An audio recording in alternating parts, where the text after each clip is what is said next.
Bonjour et bienvenue. Aujourd'hui, on s'attaque à un document que tout le monde croit connaître, mais que peu de gens maîtrisent vraiment, le fameux CV.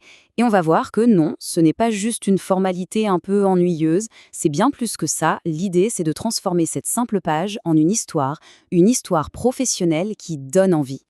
Allez, on entre direct dans le vif du sujet avec la question qui tue. 6 secondes. Vous m'entendez? 6 petites secondes. C'est le temps, en moyenne, qu'un recruteur passe sur un CV avant de se faire une première idée. C'est rien du tout. Ça veut dire que chaque mot, chaque détail de la mise en page, tout doit être pensé pour percuter tout de suite. Ça met la pression, c'est sûr, mais la bonne nouvelle, c'est qu'on peut tout à fait y arriver. Pour ça, il faut vraiment changer de regard. Un CV, ce n'est pas un catalogue poussiéreux de vos anciens jobs. Pas du tout. Pensez-y plutôt comme votre outil de marketing personnel. C'est votre pub, votre bande-annonce. Il ne raconte pas juste ce que vous avez fait par le passé, il doit surtout convaincre de ce que vous êtes capable de faire demain. C'est en fait le billet d'entrée pour l'entretien. Sans lui, la porte reste fermée. Alors, voilà notre plan de match pour construire ce fameux billet d'entrée. D'abord, on va bien comprendre le défi. Ensuite, on va poser les fondations, les bases indispensables. Après ça, on s'attaque au cœur du réacteur, l'expérience professionnelle. Puis, on verra comment mettre en lumière les atouts qui rendent un profil unique et on finira avec les dernières clés pour un résultat impeccable. Allez, c'est parti! Le premier point, c'est donc de sortir du lot. Quand on est face à des centaines de candidatures, ce n'est pas forcément l'originalité la plus folle qui gagne. Non, c'est la stratégie. Il faut répondre tout de suite à la seule question que le recruteur se pose. Est-ce que cette personne est pertinente pour ce poste? Un CV qui est clair et bien structuré, il donne la réponse en un clin d'œil. On commence par le commencement, la toute première chose que l'œil du recruteur va voir. L'entête, c'est un peu votre carte de visite. S'il est brouillon ou incomplet, il y a de grandes chances que le reste ne soit même pas lu. Cette première impression, elle est absolument cruciale. Bon, allons droit au but. Voilà ce qui doit y figurer, c'est non négociable, le nom complet. Un numéro de téléphone où on peut vraiment vous joindre, une adresse email qui fait pro, on oublie les loulous du 82 arroba s'il vous plaît, et puis le lien vers un profil LinkedIn bien à jour. C'est simple, c'est net, et ça permet au recruteur de vous contacter direct si ça match. Juste sous le nom, le titre professionnel. Ah, ça, ce n'est pas un détail, c'est votre identité pro en 3 ou 4 mots. Chef de projet digital, analyste financier senior, développeuse full stack, hop, en un instant, le recruteur sait à qui il a affaire. Ça oriente toute la lecture du reste du CV. On arrive maintenant au plat de résistance, le cœur du CV, l'expérience. C'est vraiment là que tout se joue. Mais attention au piège classique, celui de juste faire une liste de tâches. Non, l'objectif est bien plus malin que ça. Il faut démontrer son impact.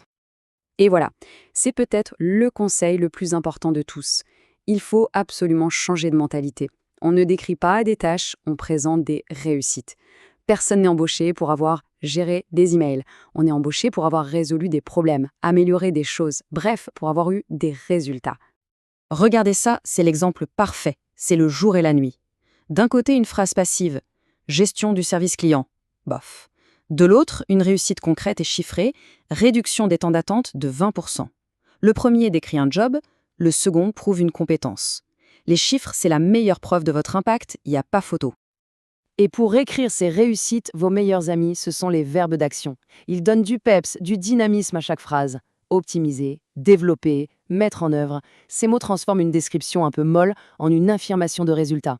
Il faut en mettre au début de chaque point, ça change tout. Ok, une fois que la partie expérience est solide, il faut ajouter ce qui va vraiment rendre un profil unique. Ce sont les compétences, les langues, les certifications. Vous savez, tous ces petits plus qui peuvent faire pencher la balance quand deux CV se ressemblent un peu trop. Ce qui est super intéressant, c'est l'équilibre que les recruteurs recherchent aujourd'hui. D'un côté, il y a le savoir-faire, les compétences techniques pures, maîtriser un logiciel, parler un langage de programmation. Et de l'autre, le savoir-être, ce qu'on appelle les soft skills, la communication, l'esprit d'équipe, la capacité à résoudre des problèmes. Un super CV, c'est un CD qui montre les deux. Alors concrètement, comment on les présente? C'est simple, en 3 étapes. 1. On crée une section dédiée, facile à scanner. 2, et ça c'est l'astuce de pro, on les intègre directement dans la description des expériences. Ça permet de donner des exemples concrets. Et 3, le plus important, la pertinence. On ne met pas tout ce qu'on sait faire depuis la maternelle, on met juste ce qui est utile pour le poste. On arrive à la fin, le CV est quasiment terminé. Mais attention, c'est souvent là, dans les derniers détails, que beaucoup de candidatures échouent. Sur des choses qui paraissent sans importance, mais qui peuvent être éliminatoires. C'est l'étape de la finition, il ne faut surtout pas la négliger. Regardez bien ce chiffre, 59%, c'est énorme. Mais 59% de quoi, à votre avis? Et voilà la réponse. Et franchement, elle fait un peu peur. Plus d'un CV sur 2 peut finir à la poubelle, à cause d'une simple faute d'orthographe. C'est dingue, non? Ça montre à quel point la relecture est capitale. Une petite erreur, ça peut laisser penser qu'on manque de rigueur, et ça, aucun employeur n'en veut. Allez, voici la checklist ultime avant de cliquer sur « Envoyer ». D'abord, une relecture ultra attentive. Le mieux, c'est de le faire lire par quelqu'un d'autre. Ensuite, on adapte son CV à chaque offre. Un CV générique, ça ne marche plus. Troisièmement, on choisit un format clair, pro, facile à lire. Et enfin, le petit détail qui change tout, on enregistre en PDF avec un nom de fichier logique du style CV_prénom_nom.pdf. Et voilà, toutes les pièces du puzzle sont en place. Le CV n'est plus une page blanche angoissante, mais une véritable toile sur laquelle on peut peindre un portrait professionnel qui a de l'impact. Au final, la vraie question n'est plus comment on fait un CV, mais plutôt, maintenant qu'on a toutes les clés, quelle histoire ce CV va-t-il raconter?